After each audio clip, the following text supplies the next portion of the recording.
الله السلام عليكم ورحمة الله وبركاته ولا عليه قالقا من البنت العالم كجوكتان وولاشين وماليش إذنكو سلاميس سلامة مسلمك وحيدن لي ولا عليه قالقا أسو دواد جنال كيغا وجنال كومد وجنال كسوماليات وجنال كويو والبنت الصوماليات من البنت العالم كجوكتد وحيدن لي ولا عليه قالقا سقاس وحنو سلامة هوي الصوماليات من البنت العالم كجوكتد وحنكو سلامة سلامة مسلمك وحن لي هاي ilaahay ha kaa dhigo midda adduunka ugu wanaagsan waana tahay midda adduunka ugu wanaagsan waayo waxa adduunka ugu qaalisan waa hooyada hooyo haddaysan ahayn waxay la tahay inaan adduunkan la imaadeen inaan adduunkan cidina aysan iskugu imaateen asalkeena waxaan kasoo askunay xaawiye aadanna ilaahay ayaa iskugu talagalay waxay ahaayeen nin iyo naag ilaahay baa isugu ay talagalay rag iyo dumar haddaanu nahay aabahana meesha asagana kama maqan waan u ducaynaynaa ilaahay xaqa soo tusiyo laakiinse mar walba inta aniga waxaa aada iigu weyn hooyo soomaaliyeed waa midda maanta inta dhibaato walba intoo caalamka ka dhacaysa ayada ay food saarto waa midda wax walba intoo adduunka maanta ka dhaca u gagsata laakiinse waxaan leeyahay ilaahay casiiska casaawi jallaha ha naga dhigo kuwa xaqa ku toosan ilaahay ha naga dhigo kuwa owlaadooda ay baari u noqoto biidnillaah wayna noo noqon doonaan ilaahay baan ka baryaynaa rabbiga raxmaanka ah oo waxba aysan daah ka saarnayn oo waxba aysan ka qarsoonayn ayaan weydiisanaynaa in owlaadeena baari uu nooga dhiga ilaahay idinkiis wayna noo noqon doonaan mar walba inta duceeya ilmaha ayaan la habaarin biidnillaah waxay noqon doonaan kuwan wanaagsan sheekh shuraym sheekha la yiraahdo maasha allah hooyadiis waxay dhihi jirtaa layiri iimaanka kabcada allah kaa dhigo ilaahayna wuu ka dhigay laakiinse markuu cunuga qalqaali kaa yahay oo aad habaarto oo aad tiraahdo ilaahay kan ku yeel ilaahay dhulka kula goo ilaahay saan ha ku yeelo waxay ila tahay waxba maada faa'iideynin wax unbaad hallaysay laakiinse mar walba intaan isku dayno ilaahayna awlaada u barino ilaahay inuu nooga dhigo kuwa xaqa ilaahay uu tusiyo xaqeenana ilaahay uu kasoo waxeeyo kuwii soo guda uu ilaahay ka dhigo mar walba inta aynu u duceyno ducada awlaada ka bacdi maantayto waxaan halkaan idinkaga sheekeyn rabaa walaalahayga qaaliga ah qiso yar haddaa awlaad ilaahay uu ku siiyo oo awlaadaada ilaahay uu ku daro cunug yacni handikaab ama cunug wax caafimaadkiisa ay qaldan yihiin weligaa iyo allaha waxaan ku leeyahay ilmahaaga ha qarinin oo cunugaaga ilmahaaga kaleento oo xanuunsan ilmahaaga caafimaadka qaba cunugan xanuunsan in ay dulmiyaan ama ay haddii ilaahay ku idmaayo dhibaateeyaan weligaa iyo allaha ha ka yeelin waxaa jirtay qiso maalin dhaweyta aan akhristay wallaahi aada ayay ii taabatay waana wax riil ah oo jira ma aha wax oo yacni waa qiso yacni maxaan dhahaa riil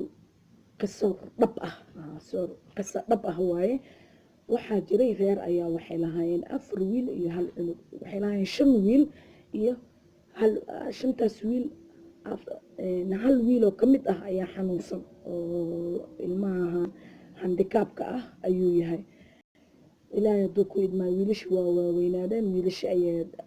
waxaa loo doonay gabdho wiilkii xanuunsanaa maalin walba inta marka wiilasha gabdhaha loo doonayo wuu ka daba ordaa hooyada markay safrayso waa meel baadiye ah wuu ka daba ordaa wuxuu yidhaahdaa hooyo markaas waxay tiraahdaa adiga cid ku yeelaysa iyo cid ku guursanaysa malahane iska noqo cidna kuma guursanaysa gabar ilaahay uu nin ay 4 wiil reerkii markay guursaday ay guuriyeen ka bacdi sheekadayna soo kala dhaafin 4 wiil markay reerka guuriyeen ayaa maalin maalmaha ka mid ah odaygii oo magaalo jooga odaygii wiilasha dhalay ayaa waxaa la damcay nin taajir ah ayuu badbaadiyey xabad lagu dhufan rabo ninkii xabadda markii lagu dhufan rabay odaygii qayliyey odaygii wiilasha lahaa oo wiilka jiran wiilashiisa uu ku jiray ka leexo odaygii wuu ka leexday odaygu wuxuu yidhi aad ayaa maantayta nolosheeda u badbaadisay wallaahi aad ayaa u mahadsantay wax aan kuugu abaalgudo ma aqaana maxaan ku siiyaa wax iga dalba wuxuu yidhi jasaakumullahu khayr wax aan kaa dalbanayo ma jirto walaalkayga waan ku badbaadiyey ilaahayna wuxuu jecelyahay ummadda kuwa isku naxariista wuxuu yidhi okay haddaa wax walba iga diiday waxaan leeyahay hal gabar oo adduunyada aan ugu jeclahay oo quratu acyum ah indhahayga nuurkooda ah ayaan haystaa gabadhaas wiil ma kuu jooga aan guursanin markaasuu yidhi waa ii joogaa laakiinse waxaa ii jooga wiil xanuunsan oo aan gabadhaada u qalmanin ninkii intuu yaab wuxuu ku yidhi subxaan allah maxaad u leedahay gabadhaada oo ma qalmo wiilkayga maxaa dhacay oo wiilkaaga u qabo markaasuu wiilkaygu waa handikaab dhareerka sii daynaya oo xawayaan ah wuxuu ku yidhi waxaa wayaan ma jiraan berrito soo diyaar garooba xaaskaaga iyo dumarka magaalada kula degan tuulada ha soo baxaan gabadhayda ha soo fiiriyaan si wiilkaaga gabadha loogu dhiso markaasuu war ka fiirso waxaan ku leeyahay wiilkaygu waa wiil xanuunsan wuxuu yidhi waxaas adigaa lagu dhahaa duca qabtadii gabadhii maasha allah aabaheed markuu la hadlay waxay tiri aabe go-aankaaga marnaba kama soo horjeesan karo gabadhii waxay imaadeen maalinkii dadkii tuulada ka yimid ayaa yimid meeshii la iskugu imaaday gabadhii ayaa la keenay gabadhii markay naagihii tuulada ka imaadeen oo ay ku jirtay wiilkii xanuunsanaa hooyadii ay aragtay maamadii way oyde waxay tiri hooyo ma raba in aan ku qiyaamo maantana wallaahi waxaad arkaysaa gabar yar oo eedda ay u tahay maamada ama habaryar ay u tahay oo wiilkeeda oo ilaahay xaalkiisa uu ogyahay inta dibadaha laga keeno lagu yidhahdo wiil khatara lagu hayaa been ha u sheegin gabadha cunugaaga ilaahay baa ku siiyey ilaahay baana cudurka keena ilaahay baana caafimaadka keena ama ha ku qanacda ama ha iska dayso qofka bini aadanka intaadan u goynin runta u sheeg waayo runta waa shay muhiim ah oo weligaa iyo allahaaba noloshaada ay ku meel mari doonto biidni illaah waxay tiri gabadhii ayay maamadii u yeertay waxay ku tiri hooyo ma og tahay wiilkayga in uu yahay wiil xanuunsan waxay tiri waa ogahay waana la ii sheegay waxay tiri xanuunka ilaahay baa keena caafimaadkana ilaahay baa keena waxaan isku dayayaa maadaama uu aabbahay waxay tiri igu yiri waxaan ku siiyey nin aan rabinay tiri inaan aabbahay kasoo horjeesto ilaahay waxaan ka baryayaa tiri sidaan waalidkay u adeecay ninkaygan inuu ilaahay iiga dhigo mid ii adeecsan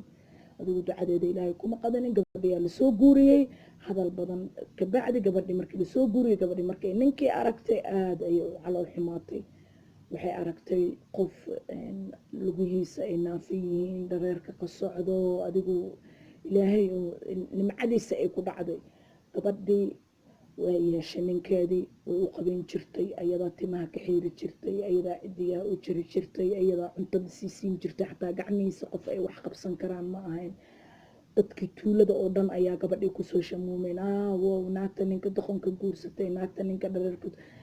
way u dulqaadan weysay wiilkii ayay waxay ku tiri meeshan uma dulqaadan karno waan ka haajiraynaa waayo rasuulka calayhi salaatu wasalaam wuxuu yidhi meesha lagugu dhibaateeyo markay dhibaato kugu gaarto waa laga haajiraa way ka haajireen kulli calaa xaal wiilkii iyo gabadhii waxay u haajirtay gabadhii magaaladii ay ka timid waayo tuulay joogtay reer tuulana aad ayay u dhib badan yihiin waxay u haajirtay magaaladii uu aabbaheed joogay aabaheed meeshii uu joogay ayay u haajirtay wiilkii waxay la xiriirsiisay dhaqaatiir wiilkii adigu fiisa tarabiya fiican ayaa loo sameeyey 20 sano ka bacdi qisada ayay qoraysaa 20 sano ka bacdi ma astaghfirullah 17 sano ka bacdi ay waraaqad bay qoreen horta sorry sheekadeen soo kala dhaafay waraaqad ayay qoreen waxay dhahayaan laga walwalin anagoo caafimaad qabnaa laakiin waxaan aadaynaa meel nafsadeena ku xasiloon doonto oo meesha nafsadaada ay ku xasiloonayso waa meel aysan marnaba dhibaato ka soo gaaraynin waayo meesha lagu dulmiyo oo lagu waxeeyo oo qofka bini aadanka ah dhibaatadiisa iyo dhaawaciisa mar walba inta boogihiisa lagu damqiyo marka uu ka haajiro meel ay naftiisa ku xasiloonta ayuu tagaya waayo meel walba inta oo lagu dhibaateeyo marka aad ka tagtid meesha aad tagtid meel nafsadaada lagu ay ku xasiloonta ay ku noqonaysaa 17 sano ka bacdi waxaa dib tuuladii ugu soo noqday aabihii oo waayeel ah hooyadii oo dhimatay oo geeriyootay allah u naxariisto qisadan waa qiso dhab ah oo ka dhacday dalka Turkiga maalin dhaweyta ayaan qisadan meel ka akhristay waxaa isir walaalahaaga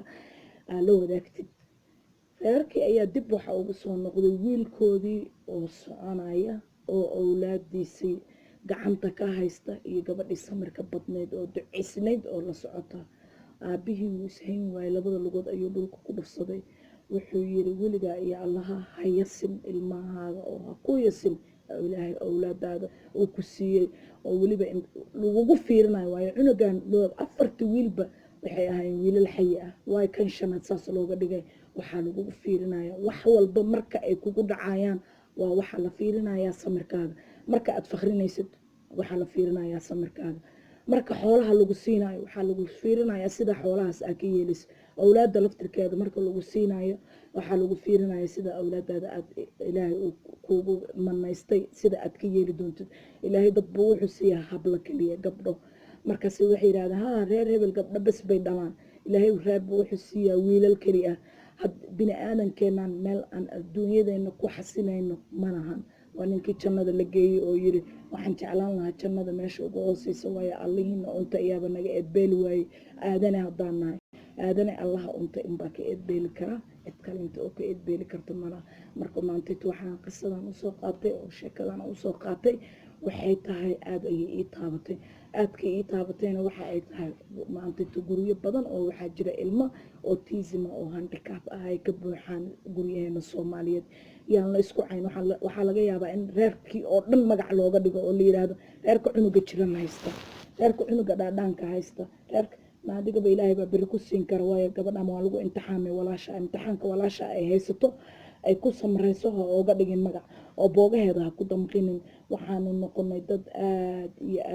aad mixna u ah wallaahi billaahi dad mixna ah ayaan noqonay haddaan nahay Soomaali weliba dumarkii Soomaaliyeed waxay noqdeen mixno ilaahay inuu noo naxariisto oo ilaahay noo gargaaro oo ilaahay dhibaatooyinkan naga kor qaado walaalayaal oo aan isku naxariisano oo gabdhaha dulmiga aan ka dayno gabadha walaasha ah oo cunuga jiran haysata markaad aragto walaalay macaanay ha dulminin oo walaashaada faraha ku fiiqin oo walaashaha ha takoorin waayo ayadaba ilaahay imtixaan ayuu tusinaya imtixaankeeda inay ku guulaysato ku garabsii oo cunugaas jiran ilmahaaga hala cayaaro oo adigana soo dhaweyso walaasha oo damo ah walaasha oo naxariisatid allah ayaa adna ku naxariisan doona walaalahayga qaaliga waa walaashin oo maaliisha idin dhahaysa ilaahay xaqa hana tusii biidnillah kuwa xaqa isku dardaarmana allah naga dhigo kuwa xaqa ku samrana allah naga dhigo waxaa idinkaga tegayaa like subscribe share comment dhiirigelin ah waa xaggiina maanta taargab ayaa yahay waan yara codka ayaa iga yara xabeebsana laakiinse alxamdulilah